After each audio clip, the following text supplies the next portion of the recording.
آج کل دور جیسا ہے واقعی بڑی باتیں بنتی ہیں علماء سے متعلق، دیندار طبقے سے متعلق، شریعت سے متعلق، تو کہ کس طرح اس کو کر رہا ہے. تو وہ مجھ سے بات کر رہے تھے بیٹھ کر کہ اچھا یہ بتائیے کہ آج کل جو معاشرہ ہے، مسلم معاشرہ تو چھوڑ دیجئے، جو غیر مسلم معاشرہ ہے، اس میں ایک دینی مدرسہ سے جو فارغ التحصیل عالم دین ہے وہ کیسے تبلیغ کرے گا؟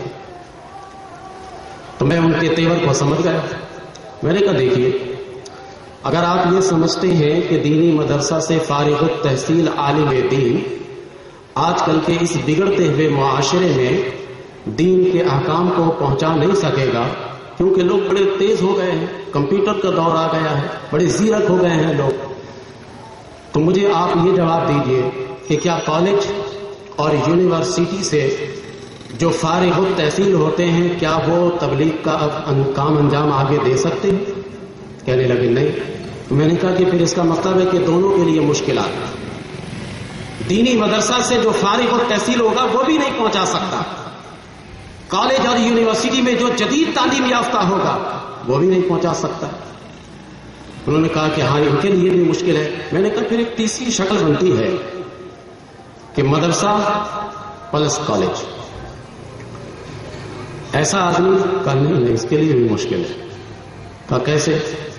تو انہوں نے بہت سارے دلائل دیے اور میں نے بتایا بھی کہ ہاں ان کے لیے بھی مشکل ہے.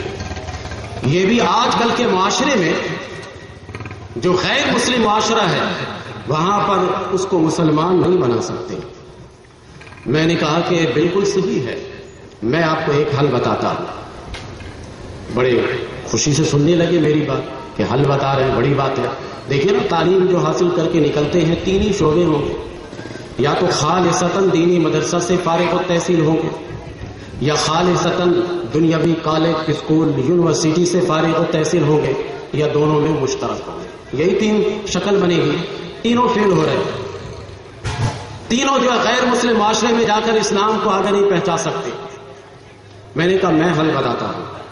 کہا وہ حل کیا ہے؟ میں نے کہا وہ حل خواجہ غریب نواز کی سیرت ہے. خواجہ غریب نواز رحمت اللہ تعالی علیہ کی سیرت ہے. وہ چونکی کہا کیسے؟ کہا وہ اس طرح کہ جب خواجہ غریب نواز رحمت اللہ تعالی علیہ ہند کی سرزمین پر تشریف لائے تھے تو ایک اسلام کا ماننے والا نہیں تھا. خواجہ غریب نواز رحمت اللہ تعالی علیہ نے کسی ہندو کو یہ نہیں بتایا تھا کہ اللہ وحدہ لا شریک، اللہ ایک ہے، اس کی یہ دلیل ہے قرآن میں، اس کی یہ دلیل ہے حدیث میں، اس کی یہ دلیل ہے فقہ میں. ایک بھی دلیل خواجہ صاحب نے نہیں دی. لیکن ہندو مسلمان کیسے ہوا؟ خواجہ صاحب نے کرسچن کو ایک دلیل بھی نہیں دی. ہندوستان کی سرزمین پر جو عیسائی رہتا تھا انہیں بھی خواجہ صاحب نے ایک دلیل بھی، نہ مدرسے کی دلیل دی ہے، نہ کالج کی دلیل دی ہے، نہ مشترکہ کوئی دلیل دی. بلکہ خواجہ غریب نواز رحمت اللہ تعالی علیہ نے ایسے معاشرے میں اپنی روحانیت کو استعمال کیا ہے. تو آج کا دور ایسا دور ہے کہ جو خالصتاً مدرسے سے فارغ ہوگا اور وہ روحانیت سے خالی ہوگا تو وہ دین کا کام نہیں کر سکتا. خالصتاً وہ کالج سے فارغ ہوگا، یونیورسٹی سے فارغ ہوگا، اور روحانیت سے اگر وہ خالی رہے گا وہ بھی اشاعت اسلام کا کام نہیں کر سکتا ہے. دونوں اگر ملا دے، ڈگری دونوں اس کے پاس ہو، اسکول کی ڈگری بھی ہو، کالج کی ڈگری بھی ہو، اور دینی مدارس کی ڈگری بھی اس کے پاس ہو، یہاں تک کہ تعلیم کے مرتبے پر پہنچتے پہنچتے وہ شیخ الحدیث پہنچ ہو جائے، مفتی بن جائے، مفتی اعظم بن جائے، جب بھی اگر اس کے پاس روحانیت نہیں ہوگی تو آج کے اس بگڑتے ہوئے معاشرہ میں وہ اسلام کا کام انجام نہیں دے سکتا. تھوڑی دیر کے لیے وہ چونکے. کہنے کا بات تو آپ صحیح کہہ رہے ہیں. میں نے خواجہ صاحب نے کس طریقے کو اختیار کیا تھا؟ میں نبی مکرم صلی اللہ علیہ وسلم کی مثال اس لیے نہیں دے رہا تھا کہ وہ تو اللہ کے رسول تھے، براہ راست فیضان اللہ دے رہا تھا. میں صحابی رسول کی مثال ان کے سامنے اس لیے نہیں دے رہا تھا کہ یہ براہ راست رسول کریم صلی اللہ علیہ وسلم کے پروردہ تھے.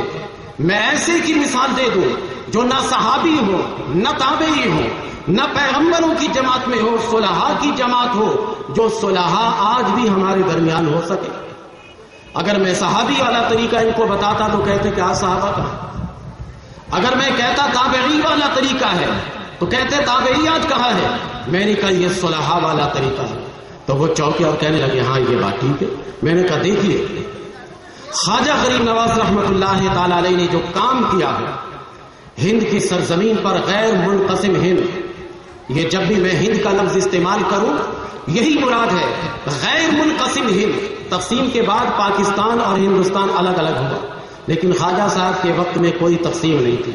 غیر منقسم ہند میں خواجہ غریب نواز رحمت اللہ تعالی علیہ جب آئے، قدم قدم پر پریشانیوں کا مقابلہ کرنا پڑا، قدم قدم پر پریشانیوں کا سامنا کرنا پڑا. کبھی پرتھوی راج کے غنڈے آ جاتے، کبھی اس کے طرف سے کوئی اور آ جاتا اور آ کر خواجہ غریب نواز رحمت اللہ تعالی علیہ پر سختی کرتا، کبھی خواجہ صاحب پر پانی بند کر دیتا، کبھی خواجہ صاحب کے ماننے والوں کے لیے زمین تنگ کر دیتا. لیکن اس کے باوجود خواجہ غریب نواز رحمت اللہ تعالی علیہ نے ہند کی سرزمین پر اپنی روحانیت سے اشاعت اسلام کا جو کام کیا ہے، الحمدللہ آج اس کی ضرورت پھر پیش آ رہی ہے کہ ہمیں اب علم کے ساتھ ساتھ روحانیت بھی چاہیے. اگر آپ اپنے ملک سے باہر نکلے تو آپ کو پتہ لگے گا کہ دنیا کیا چیز ہے، وہاں پر اسلام سے متعلق کیا نظریات رکھتے ہیں اور اسلام سے متعلق ان کے کیا خیالات ہوتے ہیں.